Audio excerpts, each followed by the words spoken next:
네, 첫 주제를 제기로 시작하도록 하겠습니다.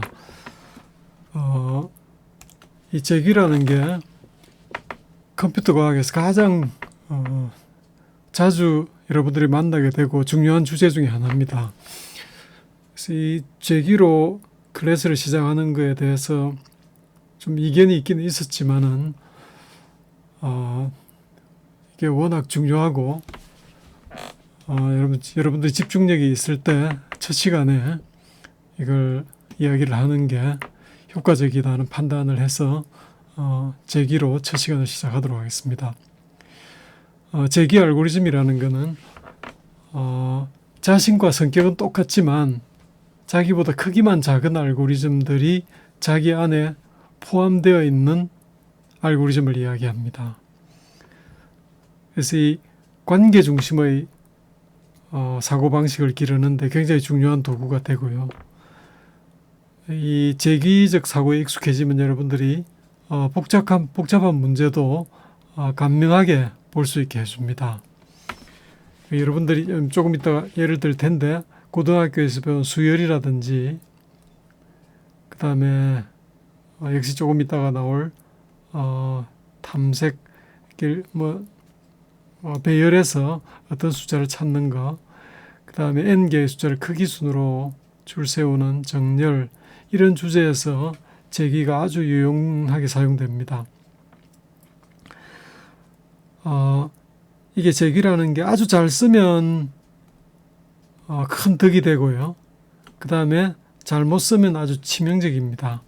오늘 치명적인 예도 하나 소개를 하게 될 겁니다. 그게 피보나치 수 구하기입니다. 여러분들 고등학교에서 배운 수열에 이미 제기적 성격이 들어 있습니다. 그러니까 여러분들 수열을 배우고 그 다음에 수학적 균합법을 배우고 하는 게 고등학교에서 굉장히 공부하기 싫은 주제였을 수도 있는데 사실은 그게 컴퓨터 과학의 기초가 되는 수학입니다. 그래서 이산수학이라 그러죠. 이산수학의 대표적인 주제가 순열, 수학적 균합법 이런 것들이죠. 나도 고등학교 때 본고사 준비할 때 수학적 균합법 이런 공부하기 되게 싫었는데 나중에 지내놓고 나서 보니까 이 수학적 균합법이 컴퓨터 사이언스의 근간을 이루는 아주 핵심적인 수학적 원리 중에 하나다는 걸 알게 되고는 만일에 고등학교 때 선생님이 수학적 균합법이 컴퓨터 과학에서 그런 의미를 가진 중요한 주제다라는 걸 이야기를 해주셨더라면은 아마 전혀 지루하지 않게 공부를 했을 거다. 근데 불행하게도 우리가 고등학교 공부하던 시절에는 사실 컴퓨터 과학이 뭔지도 모르던 시절이거든요. 그런 거를 바랄 수 없는 시절이었죠. 자, 수열은 전형적으로 이런 식으로 표시가 되죠. n번째, 수열의 n번째 항은 수열의 n-1번째 항에다가 3을 더한 것이다. 이렇게 표현을 하면은 이 등차 수열이 되죠. 그죠? 예, 등차 수열이다. 그래서 이게 n번째 항과 n-1번째 항의 관계에 의해서 이 수열의 규칙을 드러내고 있습니다. 자, 그러면 이거는 n번째 원소는 자신과 성격이 똑같지만 순서상으로 하나 작은, 즉 n-3번째 되죠. 그죠? 순서상으로 하나 작은 원소에 3을 더한 것이다. 이런 뜻이죠. 이거 제기 알고리즘으로 자연스럽게 구현할 수 있습니다. 자, AN을 시퀀스 N이라고 이름 지읍시다. n번째 등차 수열의 값 이렇게 정의하면, 자, 만일에 n이 1이면 1을 리턴하라. 그죠? A1은 1이라 그랬죠. 그죠? 예. 베이스 케이스입니다. 그렇지 않으면, 그럼 이건 이제 n이 2보다 크거나 같을 때 이야기죠. 그죠? 이 경우에는, an-1을 구한 결과에다가 3을 더한 값을 리턴하라 이렇게 되는 거죠. 알고리즘 끝입니다. 그래서 이 등차 수열 자체에 제기적 규칙이 깃들어 있기 때문에 자연스럽게 이런 제기적 알고리즘으로 구현이 되는 겁니다. 아주 자연스럽습니다. 자, 그 다음에 또 다른 예를 보겠습니다. 팩토리얼. 1부터 n까지 곱하는 게 n 팩토리얼이죠. n 팩토리얼이라는 것은 1부터 n까지 곱하는 거죠. 그러면 이 n 팩토리얼에는 이제 이렇게 쭉 된 건데, 자, n하고 이거하고 곱한 거죠. 그죠? 이게 n-1 팩토리얼이죠. n-1까지 곱한 것. 그러니까 어떻게 됩니까? 크기 n인 팩토리얼 문제는 크기 n-1인 팩토리얼 문제를 푼 결과에다가 n을 곱한 것이다. 제기적 성격이 들어있죠.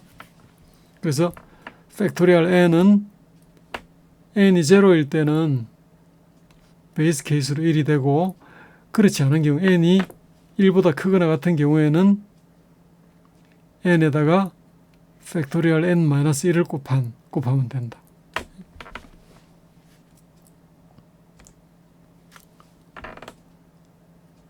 그래서 이렇게 구현할 수 있습니다. 팩토리얼 n은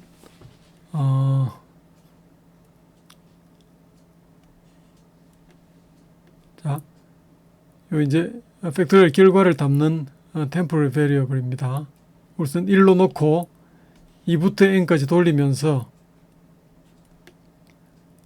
바로 앞의 템포 값에다가 n을 계속 곱합니다. 그럼 어떻게 됩니까? 이게 처음에 1로 시작한 다음에 2를 곱하고 3을 곱하고 4를 곱하고 이렇게 쭉 n까지 곱해 나가게 되죠. 여기서 그죠? for loop을 n-1바퀴 돌면서, 그리고 결과를 리턴하면 이게 n 팩토리얼이 되죠. 자, 그럼 이게 수행 시간이 이거부터 하고 갑시다. 자, 그럼 요거는 비제기적 알고리즘입니다. 그 제기 호출, 즉 자기 호출을 부르지 않았습니다. 자, 팩토리얼 n 제기 알고리즘으로 구현해 봅니다. n이 0이면 베이스 케이스입니다. 1을 리턴하라. 그렇지 않으면 팩토리얼 n-1을 구한 결과에 n을 곱한 것을 리턴하라. 그럼 팩토리얼 n이 팩토리얼 n-1을 부르고 있죠. 제기적 알고리즘입니다. 제기 알고리즘입니다. 이 두 개는 전부 시간이 n에 비례하는 시간이 걸립니다. 이게 지금 빅세타 n이라는 이런 표현을 쓰고 있는데, 이건 나중에 시간의 복잡도에 관한 이야기를 할 때 점근적 개념을 소개하면서 이야기를 하게 될 건데, 일단 여기서는 그냥 직관적으로 여러분들이 받아들이면 됩니다. 요 빅데이터 n이라는 뜻은 n에 비례한다는 뜻입니다. 시간으로 따지면.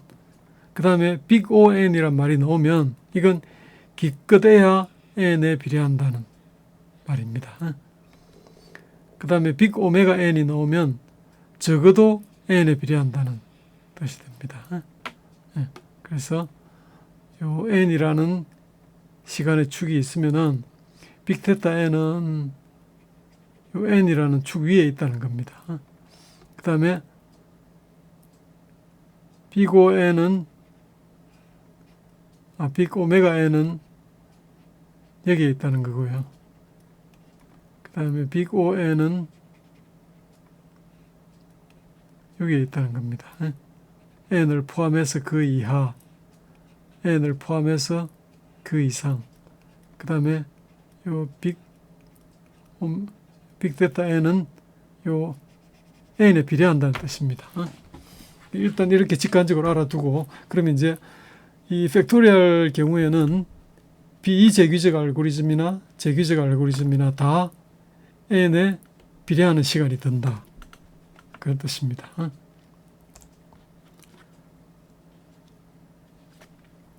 그럼 여기까지 일단 1차 강의를 일단 정리를 해 보겠습니다.